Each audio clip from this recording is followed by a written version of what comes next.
কোচবিহারের তুফানগঞ্জে ডাম্পার সহ ভেঙে পড়ল একটি সেতু। আজ ভোরে তুফানগঞ্জ ২ নম্বর ব্লকে সেতু ভেঙে দুর্ঘটনা ঘটে। আর এবার চোখ রাখবো খবরের দিকে। বিহারে খাতায় খুলতে পারল না প্রশান্ত কিশোরের জনসুরাজ পার্টি। ডাহা ফেল করলো কৌশলীর কৌশল। ২৩৮টি আসনে প্রার্থী দিয়ে একটিতেও জিততে পারল না পিকের দল। বিহারে নীতিশ কুমার নরেন্দ্র মোদীর বাহার, তেজস্বী রাহুলের ওপর ভয়ঙ্কর ভোট প্রহার। আর এই দুই শিবিরের মাঝে বিহারে অন্য ধারার রাজনীতি করতে নেমে শুরুতেই কার্যত শেষ হয়ে গেল প্রশান্ত কিশোরের রাজনৈতিক জীবন। দল তৈরি করে বিহার জোড়া যাত্রায় নেমে বিজেপি, নীতিশ, আরজেডি, কংগ্রেসকে প্রতিদিন চ্যালেঞ্জ, কটাক্ষ, বিদ্রুপে ভরিয়ে দেওয়ার পর দেখা গেল বিহারে খাতাই খুলতে পারল না প্রশান্ত কিশোরের জনসুরাজ পার্টি। একদা দিল্লিতে নরেন্দ্র মোদী, পশ্চিমে বিজেপি, দক্ষিণে ওয়াইএসআর কংগ্রেস, পূবে মমতা বন্দ্যোপাধ্যায়, বিহারে নীতিশ কুমারের জয়ে বড়সড় ভূমিকা নিলেও নিজে দল তৈরি করে রাজনীতিতে নেমে প্রথম ভোটেই লজ্জার পরাজয় হলো প্রশান্ত কিশোরের। ভোটকুশলী হিসেবে যে মিথ তাঁকে ঘিরে তৈরি হয়েছিল, নিজে ভোটের ময়দানে সম্মানটুকু রাখতে পারলেন না পিকে। ডাহা ফেল করল কৌশলীর কৌশল। এটা ফেরেববাজদের কোম্পানি, চিটিংবাজি করে বেরিয়ে গেছে। এখন উনি সরাসরি ওই কোম্পানিতে নেই, আরেকটা এখানে ব্রোকার আছে প্রতীক জয়ী। এর অবস্থাও ২৬ সালে একই জিনিস। অন্য লোককে গাইড করা, জ্ঞান দেয়া আর নিজে সেইটা পারফর্ম করা, দুটোর আকাশ পাতাল তফাৎ আছে। এই ভোটের ফল প্রমাণ করিল যে প্রশান্তবাবু এখনো রাজনৈতিক ময়দানে কিশোরী রহিয়াছেন। কিন্তু এরই সঙ্গে রাজনৈতিক মহলে এই প্রশ্ন উঠছে, আদৌ কি প্রশান্ত কিশোর হারলেন, নাকি তাঁর আসল লক্ষ্য ছিল অন্যের হার নিশ্চিত করা? বিরোধী ভোট কেটে কি তেজস্বী রাহুল গান্ধীকে হারানোই প্রশান্ত কিশোরের টার্গেট ছিল? আসলে কি বিজেপির বি টিম হয়ে বিহারে খেলতে নেমেছিলেন পিকে? ছদ্ম লড়াই করে বিজেপিকে জিতিয়ে কি তার অ্যাসাইনমেন্ট পূরণ করলেন তিনি?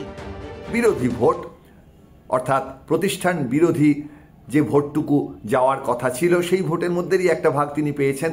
ফলে সেই ভোটটা কিন্তু মহাগঠবন্ধনের দিকে যায়নি। আসনের বিন্যাস দেখলে বোঝা যাবে, ভোটের ব্যবধান দেখলে বোঝা যাবে যে এই জায়গায়ও কতটা সুবিধে পেয়েছে বিজেপি এবং জেডিইউ জোট। প্রশান্ত কিশোরের লড়াই কোনোভাবেই এনডিএ জোটকে বিপদে ফেলেনি, বরং হয়তো ভোট কাটাকাটি এবং বিন্যাসের অঙ্কে সেই জোটের অনেক বেশি সুবিধে করে দিয়েছে। আসাউদ্দিন ওয়েসির মতোই বিজেপির বি টিম হয়ে ভোটে নেমে বিজেপি বিরোধীদের ভোট ভাগ করার অভিযোগ আগেই উঠেছিল প্রশান্ত কিশোরের বিরুদ্ধে, যার জবাবও দিয়েছিলেন তিনি। पूरे देश ने कहा कि भाजपा को बंगाल जीतने से कोई नहीं रोक सकता है। अमित शाह चिल्लाकर बोले कि हमको 200 सीट आएगा। जब पूरे देश में दीदी के साथ कोई खड़ा नहीं हुआ तो यही प्रशांत किशोर दीदी के साथ खड़े हुए थे। मेरे भाई, भाजपा को बंगाल में आया 77 और दीदी जीती 200 से ज्यादा सीट, तो हम हो गए भाजपा के एजेंट और आप जो घर में बैठे थे आप हो गए हमको सर्टिफिकेट देने वाले। तो हमें भैया ऐसा सर्टिफिकेट नहीं चाहिए। প্রশান্ত কিশোর ভোটের প্রচারে বলেছিলেন তার দল হয় 10টি আসন পাবে, নয়তো 150টি। কিন্তু কোনো ভবিষ্যৎবাণী খাটল না। স্কুল ব্যাগ প্রতীকে ভোটে লড়া প্রশান্ত কিশোর কি প্রত্যক্ষ ভোটের ময়দানে কিশোরী রয়ে গেলেন, নাকি ভোটে হেরেও আসলে অনেক বড় জয় হলো তাঁরই? উজ্জ্বল মুখোপাধ্যায় ও আশাবুল হোসেনের রিপোর্ট, এবিপি আনন্দ। এসআইআর এর পর প্রথম বিধানসভা নির্বাচন হলো বিহারে, আর সেই ভোটে এনডিএর বাজিমাত। কংগ্রেস সহ বিরোধীরা এসআইআর এর প্রভাবের কথা বললেও বিহারে মোদী, নীতিশ সাইকোন কিন্তু অন্য ইঙ্গিত দিল। 26শে পশ্চিমবঙ্গে বিধানসভা ভোট, আদৌ কি এখানে এসআইআর কোনো ফ্যাক্টর হবে? বেকারত্ব বনাম উন্নয়ন, পরিযায়ী সমস্যা বনাম অনুপ্রবেশ, তোষণের রাজনীতি বনাম খয়রাতি। বিহারের বিধানসভা ভোটে এই সবেরই বাইরে আরও একটা বড় ইস্যু হয়েছিল এসআইআর, ভোটার তালিকার নিবিড় সংশোধন।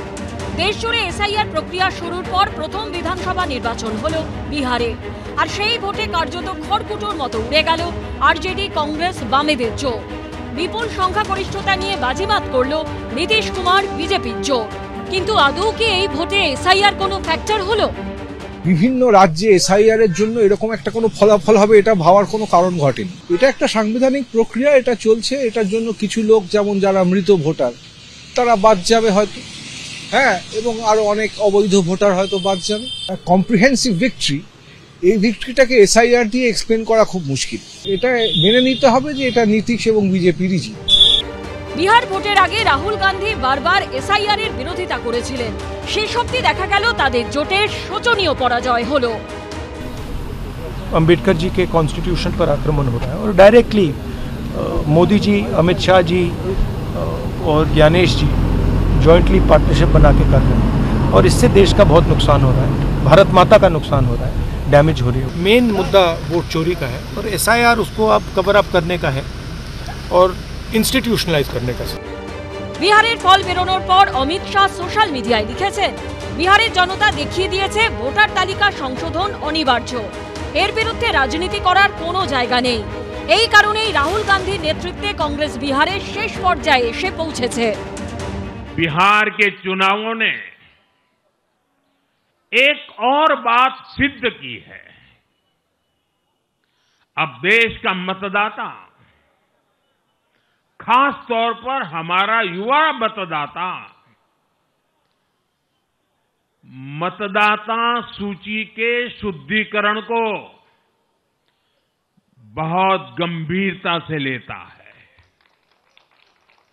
बिहार के युवा ने भी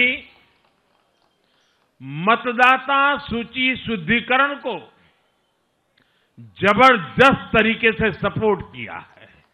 अब हर दल का ये दायित्व बनता है कि वे पोलिंग बूथ पर अपनी अपनी पार्टियों को सक्रिय करें और मतदाता सूची शुद्धिकरण के काम में उत्साह के साथ जुड़े। পশ্চিমবঙ্গেও এসআইআর চলছে, তারপর হবে ভোট। তৃণমূল বিজেপির মধ্যে তরজা চলছেই। বিহারের নির্বাচন দেখে বলতে পারি যে এসআইআর হওয়ার পর যে সকল মৃত ভোটার্স বাদ গেছে, আমাদের সঙ্গে তৃণমূল সরকারের ম্যাক্সিমাম 48 থেকে 50 লাখের ভোটের আমাদের হেরফের রয়েছে। এসআইআর এ প্রচুর ফেক ভোটার্স বাদ যাবে এবং আগামী দিনে বিহারের মতন বাংলাতেও বিজেপি জয় জয়কার হবে। বিহারে এসআইআর হয়েছে, পশ্চিমবাংলায় এসআইআর মতুয়ারা সব এগেনস্টে চলে যাচ্ছে বিজেপির, দিনের পর দিন মাথা মোটা যা ইচ্ছা তাই বলে যাচ্ছে। বিজেপিকে তো হারাবো আর বাংলাকে ষাঁড়টাকে হলদি নদীতে জল খাওয়াবো। এসআইআর এর প্রথম ভোটে বিহারে জয়ী হলেও শাসক এনডিএ। পশ্চিমবঙ্গে কি হবে? এসআইআর এর ফলে লাভবান হবে শাসক না বিরোধী? বিটন চক্রবর্তী, কৃষ্ণেন্দু অধিকারী ও শিবাশিস মৌলিকের রিপোর্ট, এবিপি আনন্দ। সাত সকালে বাগুইআটির উড়ালপুলে দুর্ঘটনা, হাইটবারে ধাক্কা সেনা বাসের, হাইটবার ভেঙে পড়ল উল্টো দিকের অ্যাপ ক্যাবের ওপর, কোনো ক্রমে রক্ষা অ্যাপ ক্যাব চালকের। রঘুনাথপুর থেকে বাগুইআটি উড়ালপুলে কলকাতামুখী লেনে ওঠার সময় এই দুর্ঘটনা ঘটে। হাইটবারে ধাক্কা মেরে আটকে যায় একটি সেনা বাস, পরে পুলিশ এসে সেনা গাড়িটিকে এলাকা থেকে সরিয়েছে। ক্যাপ্টেন তুমি একটু এখানে আসো।